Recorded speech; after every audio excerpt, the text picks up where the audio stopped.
Attention, this is a state of national emergency. All civilians are required to be indoors by curfew. You there, get on the ground. We're kidding. That's Matt behind the camera. We've got Tyler helping us out today. I'm Ben. That makes this stuff they don't want you to know. And none of us here in the studio are police officers or members of the military. But what's the difference between the two?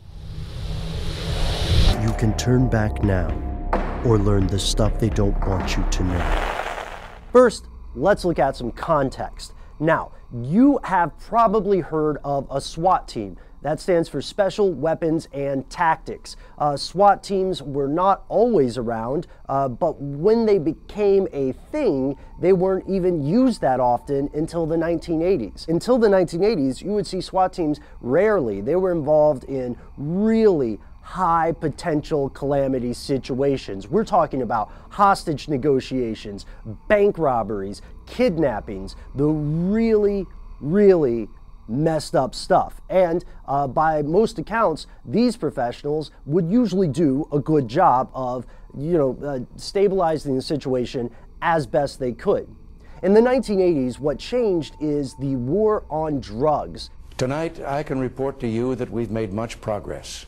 37 federal agencies are working together in a vigorous national effort. And by next year, our spending for drug law enforcement will have more than tripled from its 1981 levels. This led to an increased militarization of police and also more and more departments acquiring things like SWAT teams. A second big tilt to the evolution of police forces in the United States comes with the war on terror. Our war on terror begins with Al-Qaeda, but it does not end there. It will not end until every terrorist group of global reach has been found, stopped, and defeated.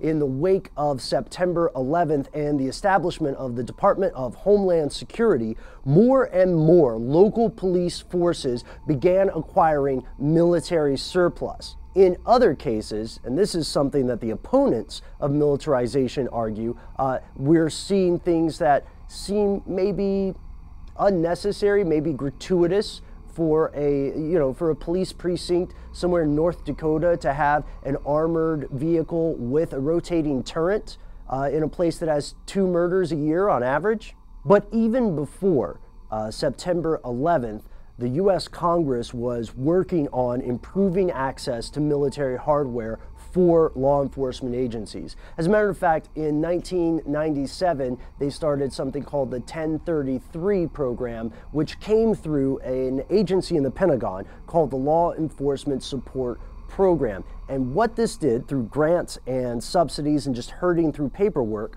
was allow police precincts and other law enforcement agencies access to things that normally you would have only seen on a military base or in the theater of war.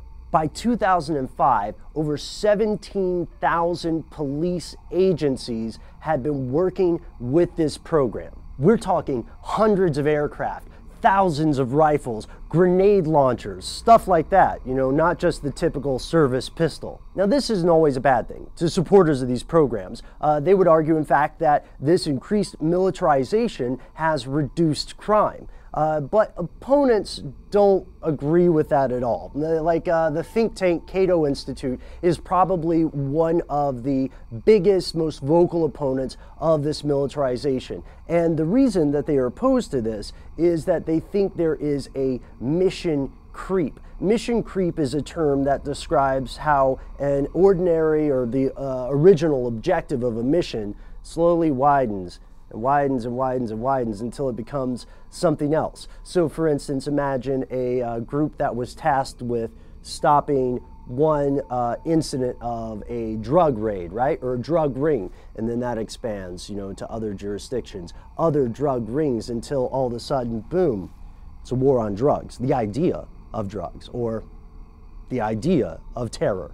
So before Matt and I go into our new video this week, we wanted to set the stage for the idea of militarization. And one of the best ways to sum it up is that advocates of this increased access to military gear for the police say that it's making the country a safer place, and opponents say that it's doing the opposite. Of course, as we're going to find out, the opponents don't always agree on why this is occurring or to what end.